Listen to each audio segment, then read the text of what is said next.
김원동 본부장이 이야기하는 반값 아파트, 그리고 라이트하우스가 생각하는 반값 아파트까지 두 가지로 나눠서 이야기를 하려고 합니다. 비싼 서울 집값에 지금 탈서울이 늘어나고 있다고 합니다. 341만 명 탈서울. 그런데 탈서울이 확 늘었는데 가구수도 확 늘었다. 이거 이상하지 않아요?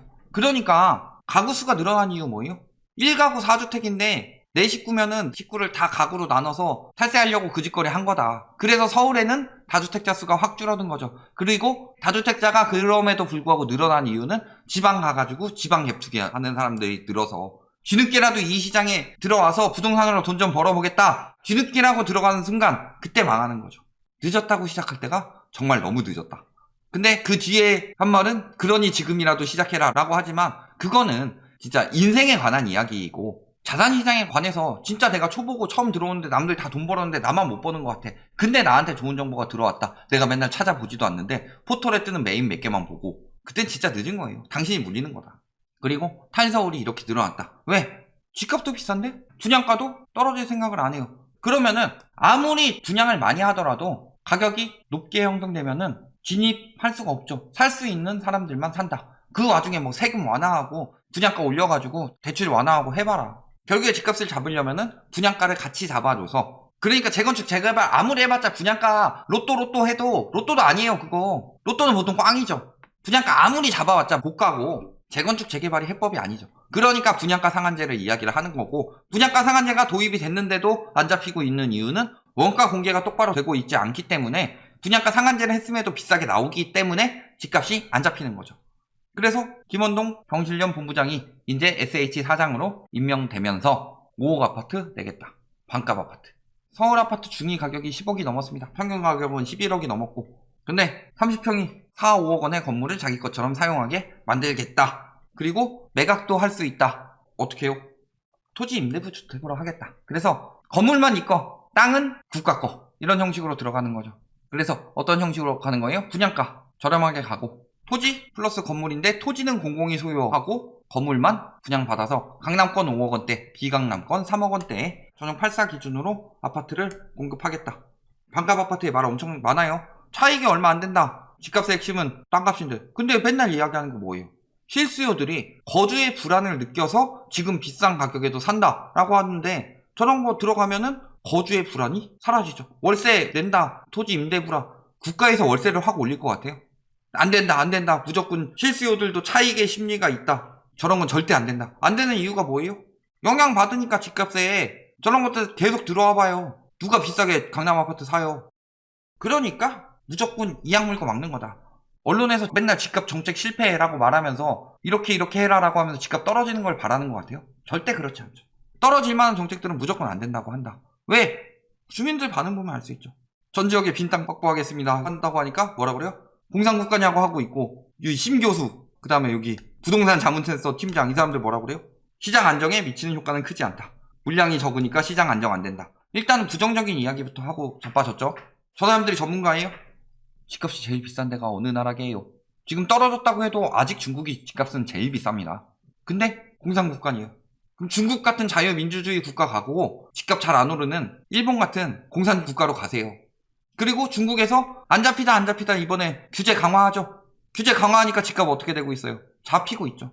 집값 잡히기 싫은 거예요. 집값에 안 달란 투기꾼들 뿐이지. 강남 같은 데서 제일 많이 나오는 게 뭐예요? 임대 아파트 애들이랑 같이 다니지 마라. 맨날 그런 얘기 들려오면 어디서 들려요?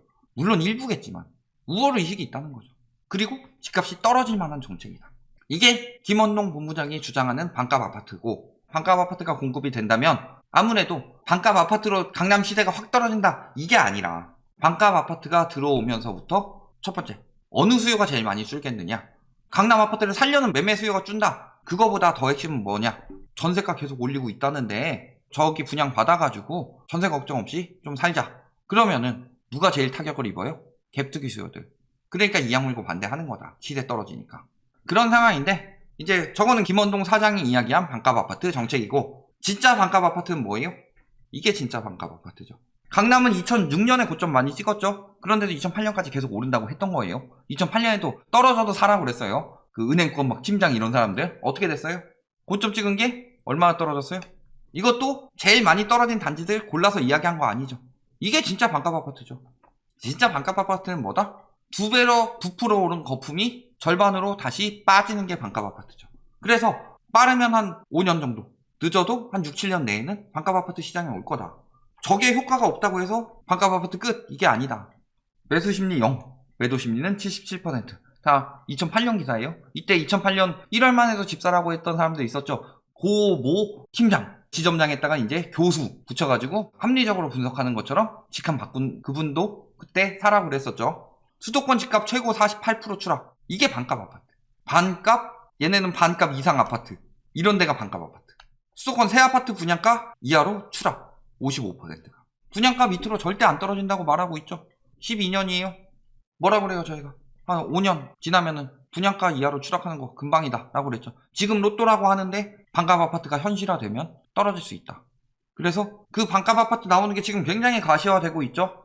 자, 첫 번째, 이자 부담이 과거 리먼 때 그리고 2008년 하락 시기까지 지금 이자 부담 수준이 올라왔다. 그리고 문제는 여기서 이자 부담이 계속 커질 것이다.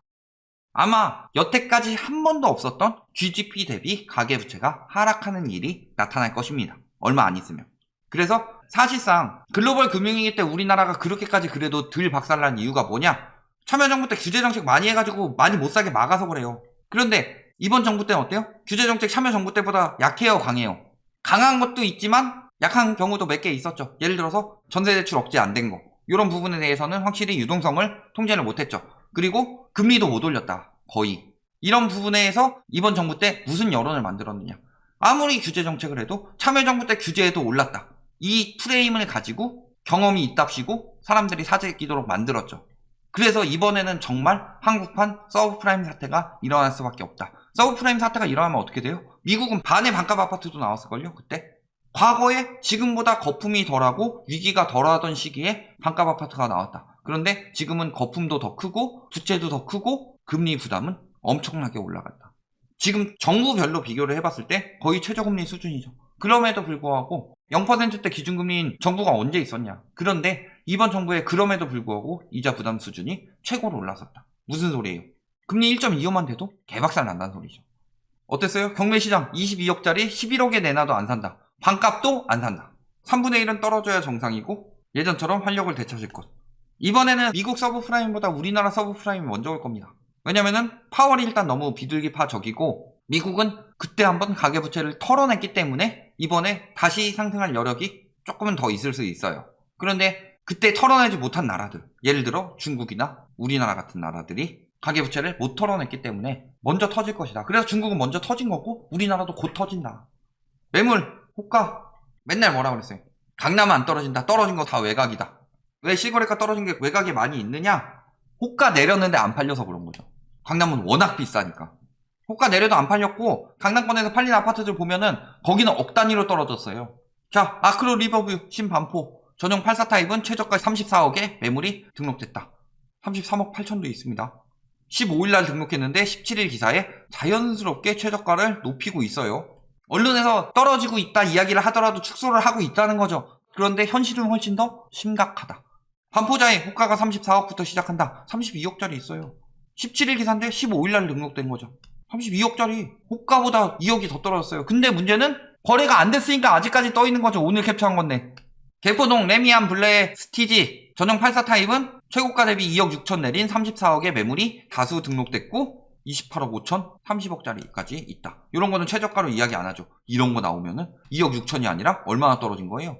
36억에서 28억까지니까 8억 가까이 떨어진 매물이 나온 거죠. 떨어질까봐 저거는 다수 등록된 걸로 이야기를 하죠. 반값 아파트 멀리 있는 일인 것 같아요? 아니에요. 반값 아파트 눈앞에 왔어요.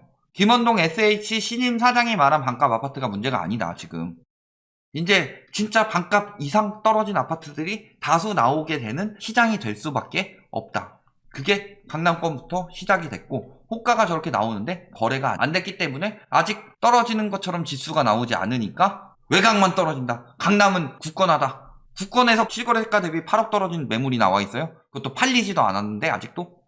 민간 사전청약 물량 6천호 추가. 이거는 조심하셔야 돼요. 사전청약은 어차피 조삼모사다 이 이야기 하는데 공공사전청약은 받으셔도 됩니다. 왜냐면 그때 본청약 가서 포기하면 되는데 민간은 안 그래요. 민간은 본청약 때 해야 됩니다. 날아갈 수 있어요. 그래서 민간 알아보지 않고 그냥 들어가셨다가 본청약 때 포기하면은 청약 통장 날아가는 수가 있으니까 사전 청약 신청하시려면 공공청약 위주로 신청하셔라. 민간은 위험하다. 사전 청약 물량이 추가된다는 건 무슨 소리예요? 계획이 그만큼 확실하게 나온 물량들이 늘어나고 있다는 거죠. 자, 중개소 80%가 지금 집값 안 오른다고 전망하고 있다고 합니다. 그런데 전문가들만 맨날 오른다고 하고 있죠. 그 전문가들 다 뭐예요? 언론에서 말하는 전문가들 중에 80% 이상이 부동산 관련해서 이익을 남기는 이익 창출업자들이다.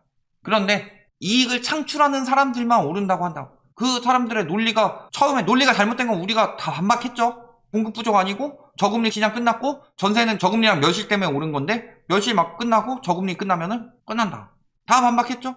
그럼에도 불구하고 그들이 뭐 보이지도 않는 심리를 가지고 앞으로 심리가 이렇게 될 것이다. 앞으로 이런 일들이 벌어질 것이다. 지표 하나도 안 내놓고 이야기를 하고 있고, 그런데 유튜브 중에서도 보면은 집값 떨어진다는 사람들 보면 다 지표 들고 오고 있죠. 집값 정상화 이야기하는 사람들 중에서도 막 우리 깐다고 이야기하고 있지만 그런 부분에 대해서 뭐 정헛소리야만 까겠지만 지표 들고 오는 사람들 많잖아요. 지표 들고 오는 사람들은 뭐라 그래요? 그러니까 지표 안 들고 와서 계속 심리가 어떠니 여태까지 올랐으니 오를 것이라느니 그런 전문가들 다 뭐예요? 업자예요, 업자. 그런 사람들만 오르고 있다고 하는데 이게 논리적으로 틀린 거죠. 그런데 업자가 얘기해서 논리적으로 틀렸다는 것은 라이트하우스가 억측하는 것이다. 억측하는 게 아니라 다 반박을 했는데 그들이 하는 말 중에 옳은 걸 들고 와라. 결론 뭐예요? 일단은 반값 아파트. 지금 반값 아파트 이야기 나오는 것은 뭐다? 토지 임대부. 그래서 비강남권 3억, 강남권 5억으로 하겠다. 이거 현실화되면은 가장 영향을 많이 미치는 시장은 어디가 될 것이다? 매매보다 전세시장. 입주 시기 때 전세시장에 엄청나게 큰 영향을 미칠 것이다. 그 다음에 두 번째, 진짜 반값 아파트. 진짜 반값 아파트는 머지않았다. 한 4, 5년 뒤면 나온다.